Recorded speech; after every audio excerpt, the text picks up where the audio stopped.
My childhood best friend confessed her love for me days before her wedding. Now she wants to leave her fiancé for me. My 35 meters friend Cleo, 35 feet, just told me she loves me 4 weeks before her marriage, and I am not sure what I do now. Here's the backstory. I lost my wife 2 years ago, and we had a daughter together, who is now 5. I have not dated in the last 2 years because I have major trauma from losing my wife. I still love her a lot and don't think I'm ready to move on. Instead of dating, I invested all my time in my daughter, who looks exactly like her mother, and the rest of the time I had was invested in my work. This managed to keep me relatively sane for the last 2 years. I have been friends with Cleo since we were in elementary school. We lived in the same neighborhood growing up and were best friends. She is an awesome person, and we were inseparable growing up. The weirdest part was we had completely different personalities. She was very outgoing and always had a lot of friends. I am a big introvert and Cleo along with a few friends was all I needed. Cleo was a serial dater and I don't remember her being single at all since middle school. Cleo and I never dated though. Cleo and I also went to the same college. She never had a stable boyfriend, but just jumped from one relationship to another. I, on the other hand, did not date seriously until I was in my junior year. When I met my wife, she was a freshman and we hit it off instantly. We fell for each other and spent all our time with each other. This strained my relationship with Cleo as I would generally hang out with my wife instead of her. That was the time Cleo and I slowly started drifting apart. After college, I moved to a different town for my job, and Cleo and I occasionally messaged each other, but nothing beyond that. Cleo attended my wedding and that was the last time I saw her. We kept in touch, but mostly by commenting on each other's pictures or keeping each other updated on significant life events. Cleo did reach out to me when my wife passed away and we talked on a phone call. Last year, Cleo and her fiancé, Zach, moved to my city. I was still grieving, and both have been amazing support for me and my daughter. My daughter loves dancing, and Cleo helped me enroll her in dancing and gymnastics classes and sometimes takes her to them. I also became good friends with her fiancé, who is indeed incredibly good. My daughter also loves Auntie Cleo and Cleo sometimes helps me babysit. Last week, Cleo came to my house and asked if we could talk. Her tone sounded serious. I really didn't know what she was going to say. She told me that over the last few months, she feels like she has started to develop feelings for me and is not sure anymore if she wants to go ahead with the wedding. She felt I also had started developing feelings for her. I told her that I am not ready for any relationship before I can deal with my mental health. She tried to convince me that she loved me, we are soulmates, and she felt that we were meant to be together. However, I do not have the same feelings for her. I love her as a friend, but nothing beyond that. We were both emotional, but she said she was glad we talked about this. She left after that. Cleo called me that night and told me not to talk about our conversation to anyone. I thought a lot about it and decided that I would not tell Zach. I feel it's their relationship, and I do not have the right to ruin their moment if Cleo decides to go ahead with a wedding. However, I feel guilty that her fiancé does not know anything about this and is going into a marriage where Cleo might not be fully ready for it. Has anyone else been in a situation like this? What would you do? The guilt was killing me for not telling Zach what Cleo had said to me. I finally called Cleo after a few days and asked her to meet me for lunch. I talked to her and asked her if she was going ahead with her wedding. She broke down and told me she was not sure. I told her that she should at least talk to Zach regarding her feelings and not be dishonest with him. I also assured her that I would not say anything to him, but I just wanted her to be happy. She said she understood and left. That night I put my daughter to sleep and was watching TV.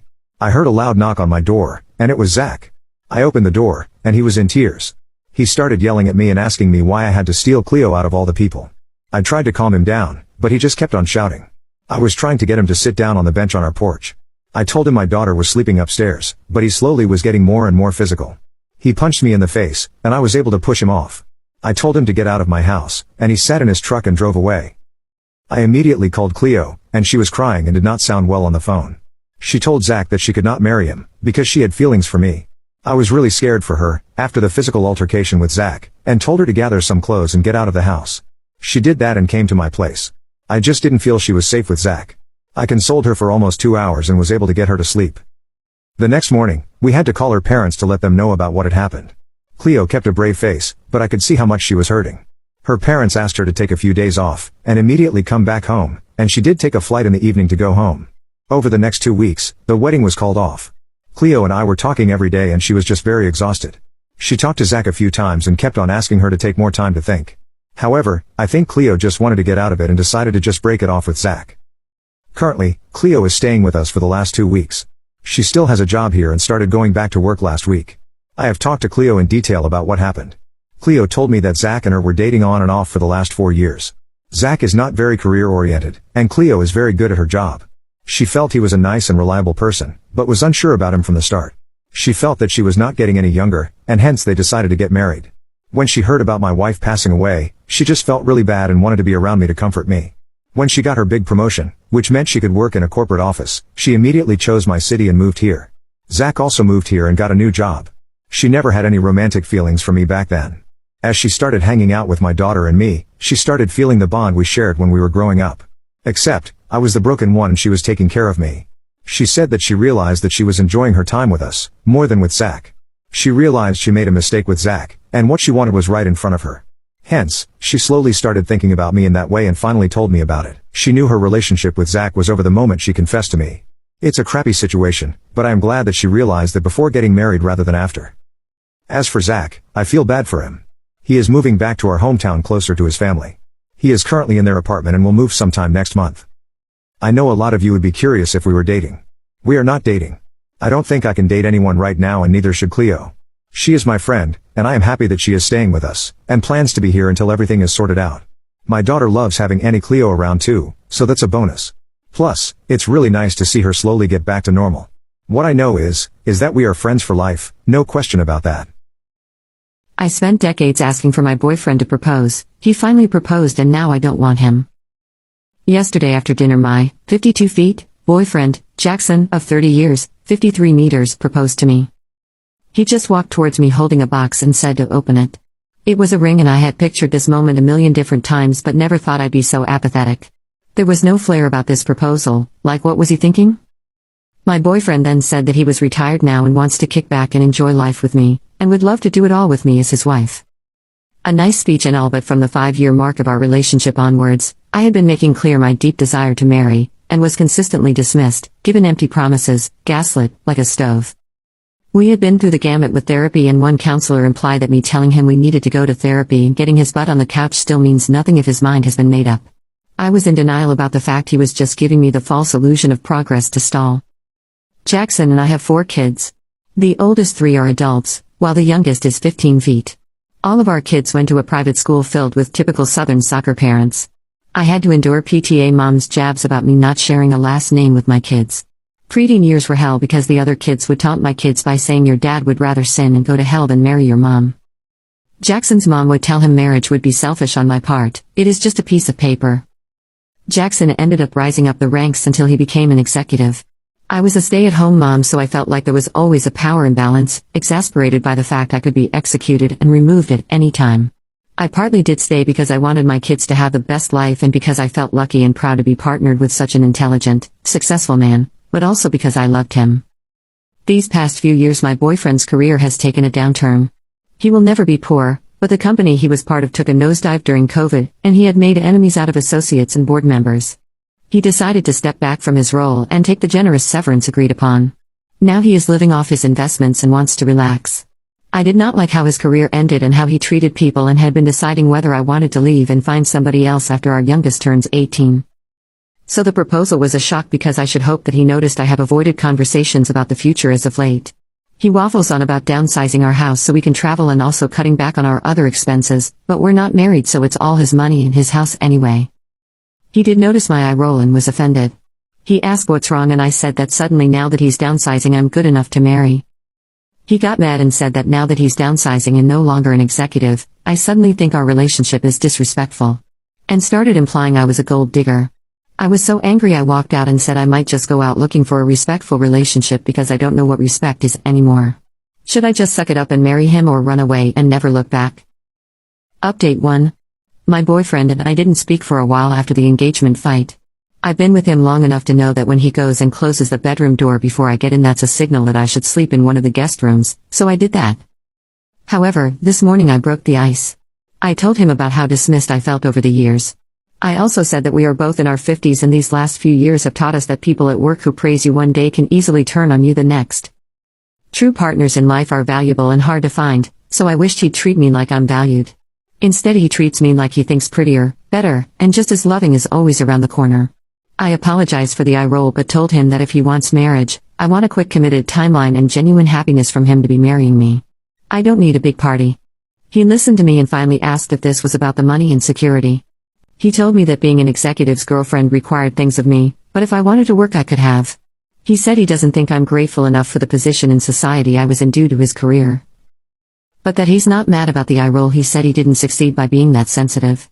He went on to say I was not his prisoner so I can leave at any time, but to remember he won't tolerate being made my prisoner either via manipulation. He said that for what it's worth, the engagement ring is mine and I could do whatever I wanted with it. He will also not be accused of not providing for his daughter, so be assured he won't shirk child support, but that he felt what I said before was emotional blackmail. So he no longer wants to go forward with marrying but says if I'd like to travel with him that's fine.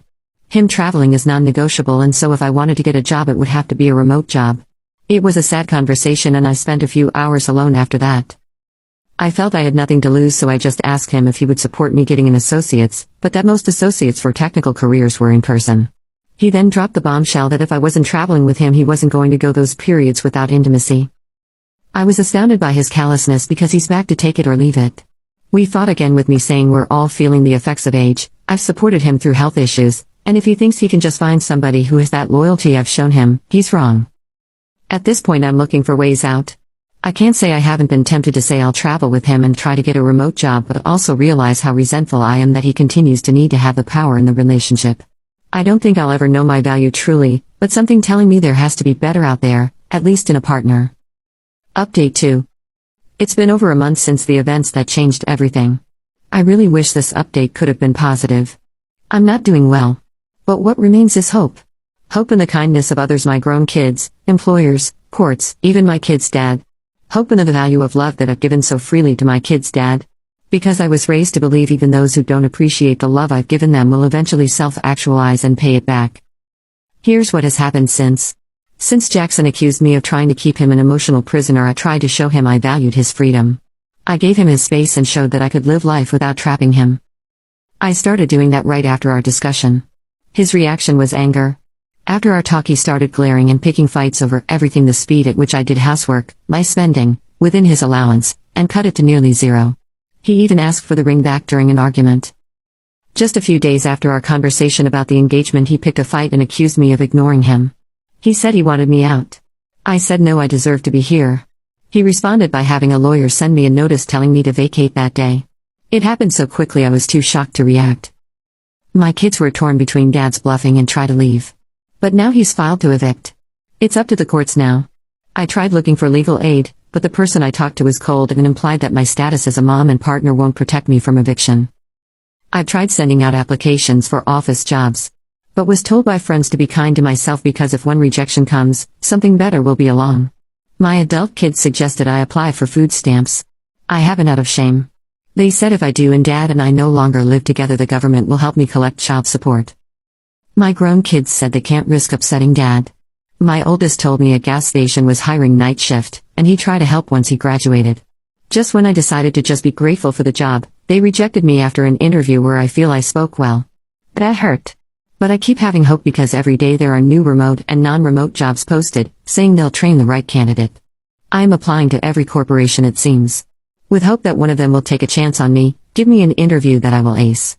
See me for somebody pulling herself up. I know Jackson wants me to beg, but I don't know if that would make him drop the suit. I just don't know anymore. I maintain hope and dignity. What should I do next? My boyfriend was furious when I canceled our cute anniversary plans to support my guide best friend when he needed me. My boyfriend, 21 meters, and I, 20 feet, had fancy dinner plans and tickets to the movies to celebrate our 1-year anniversary. Super cute, right? We were both super excited about it and had planned it a while ago. However, about an hour before our reservation I got a message from my close friend. He had texted me saying he was having a family emergency and he really needed some support and someone to talk to immediately. So he asked me to come over right now. I've been friends with this person for years and I've always been there to support him and cheer him up as he has a lot of family issues and trouble at home. So I called my boyfriend who was driving back from work to tell him we'd have to cancel, because I had to go be there to support my friend. Well, he got mad even though I told him it's out of my hands. I then hung up because I didn't want him to carry on driving while on the phone, especially if he's angry, so I told him we'd speak later. Cut to me coming home a few hours later and he was pissed, like really pissed. We then got into an argument and he said that I prioritized another guy over him and that my friend is a grown man who could have waited until the next morning to have me come over. His rage grew when I couldn't tell him what the emergency was that ruined what was meant to be a special day, even though that's my friend's personal information and is not my business to share. I felt that was very insensitive of him to not understand why I had to go and be there for a good friend of mine, and yeah, we lost a bit of money for tickets, but we can just reschedule. But I can see why he's frustrated, as it's our first anniversary and we had planned this for months. I also got angry at him for being insensitive, which only heated the argument and made it worse. It's been a few days since the fight and he's still being frosty to me, waiting for me to apologize, and now I'm thinking about it, I'm not sure if I handled it right. What should I do now? Has anyone experienced anything similar? Relevant comments. Was this something that could have waited another day? No, my friend had a big argument with his dad, and without going into lots of detail, my friend struggles with alcohol problems, so I went over to help smooth things over and give him someone to talk to and distract him, as he was very upset. When my friend asks for emergency support, I don't ask questions, I just go. How could I have enjoyed my night knowing he was struggling? Update. It took me a while, but I realized I was in the wrong and I didn't prioritize correctly. I came off pretty defensive at first, but after thinking about what people said, I shouldn't have been. I apologized to my boyfriend and told him nothing like this would ever happen again. He's still pretty mad, but after a serious conversation about setting boundaries between me and this friend, he's willing to move past it. He did say if it happens again or I cross any boundaries with this friend, then he's gone, and won't be coming back, so it obviously did affect him more than I thought. I'm willing to respect this and try to consider his feelings more while still being there for my friend. We have rebooked our tickets and dinner for next weekend, and hopefully it can still be special. What I will say is the emergency message I got from my friend at the time didn't have much detail, so I didn't know how serious it was. Obviously when I got to his place, he was very upset, but it wasn't life and death, and in hindsight it could have waited until the next morning. I'm not trying to make any excuses. I care for my boyfriend very much, and I'm happy we've got this resolved. Talking about my friend's alcoholism made me realize that I needed to give him the resources to help himself, which I will do if he's open to it. I've never had someone I care about deal with alcohol issues and was a bit naive to think I could help him without professionals. I spoke to my friend on the phone this morning, and even though he was very defensive, he agreed to meet with me to talk about the next steps for him in getting help. His dad is threatening to kick him out of the house, so I think that was a bit of a wake-up call for him. Also, I don't believe my friend had any malicious intent when he asked for my help and won't be cutting him off like some of you suggested. I think healthy boundaries to prevent any misunderstandings will do. Anyway, we're moving on from this now.